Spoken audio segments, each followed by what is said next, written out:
नमस्कार दोस्तों, आप सबका स्वागत है एक और नए वीडियो में। जब भी मैं शांत होकर बैठने की कोशिश करता हूँ, मन में अजीब तरह के विचार आते हैं। आप कहते हो वर्तमान में जियो, लेकिन मन में कुछ न कुछ बातें आती रहती हैं। हमेशा एक शिष्य अपने गुरु से इस तरह की शिकायत करता और गुरु उनकी बातें सुनते, मुस्कुराते और शांत रहते।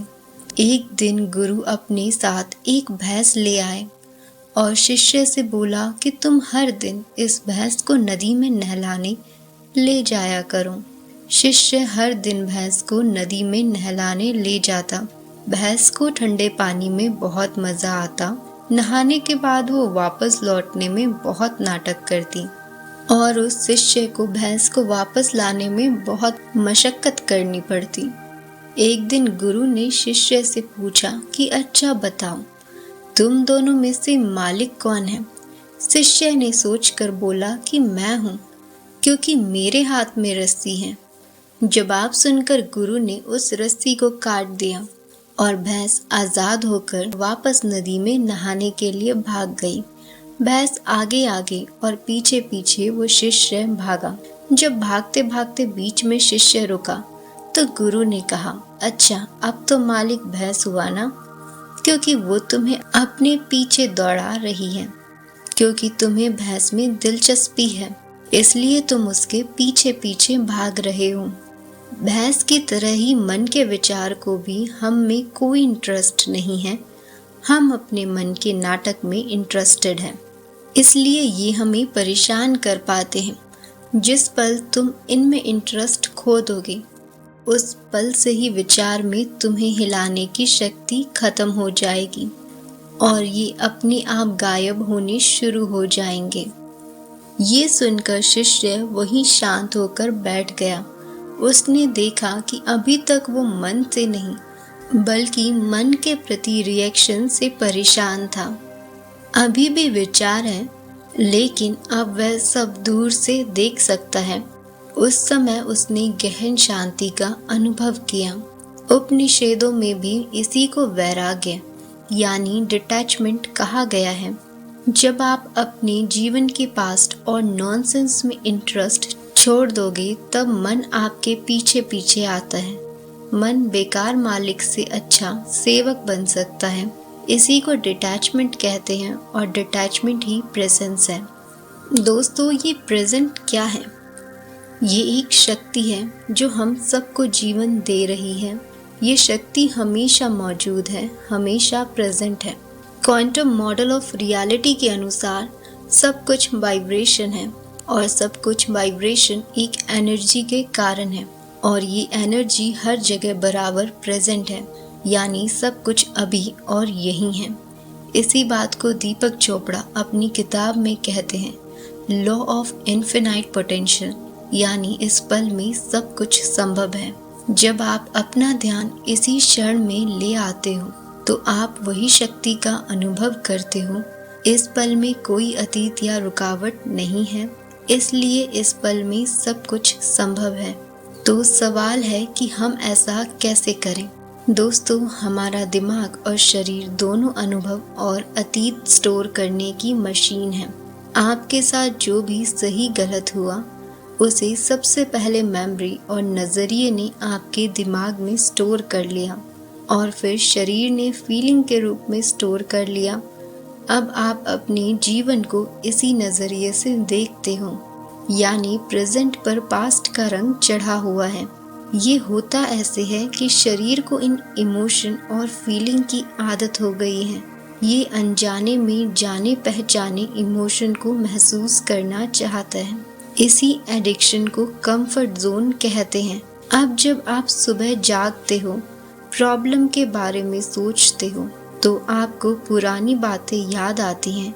आप वही इमोशन और फीलिंग, गुस्सा और फ्रस्ट्रेशन, बेचैनी शरीर में महसूस करते हो, जैसे आपने पहली बार किया था। जैसे आप महसूस करते हो, वैसे ही आप सोचते हो और एक्शन लेते हो। इस स्टेट में आपका एक एक दिन निकलता जा रहा है। आपका पास्ट, वर्तमान और भविष्य को ढकता जा रहा है।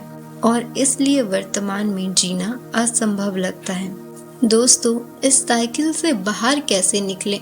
भविष्य जो आप बनाना चाहते हो उसके लिए दीवाने हो जाओ, उसी को सोचो, उसी को महसूस करो और उसी के लिए काम करो। हो सकता है ये बातें आपको कुछ ठीक न लगे, लेकिन जो लोग अपने विजन को लेकर ऑब्सेस्ड होते हैं वही लोग अपने पास्ट और कमियों को पीछे छोड़ पाते हैं। जैसे आप अभी तक पास्ट को तीव्रता से महसूस करते आए हैं, वैसे ही अपने दिमाग के स्क्रीन पर एक स्पष्ट विजन बनाओ। उसकी जीत और पूर्णता को पूरी तीव्रता से महसूस करो। इस विजन के बारे में बार बार सोचो और बार बार अपने अंदर खुशी और उस ताकत को महसूस करो। मतलब आपके भविष्य के इमोशन आपके पास्ट से ज़्यादा ताकतवर होने चाहिए। इसे आप 4 स्टेप से कर सकते हैं। पहला स्टेप है रिकॉग्नाइज। मान लीजिए कि सुबह से सब बढ़िया है, एक बात आपकी पसंद की नहीं हुई और आपको बुरा लगा, लेकिन अब धीरे धीरे फ्रस्ट्रेशन बढ़ता जा रहा है, तो आप देखोगे अरे ये तो पुराने प्रोग्राम चालू हो रहे हैं। इस फीलिंग की इस शरीर को आदत हो गई है। दूसरा स्टेप है ब्रेथ अवेयरनेस। इस प्रोग्राम को दबाने की बजाय आप ध्यान सांसों पर लगाएं। ये सांस हमेशा इस पल से जुड़ी हुई है।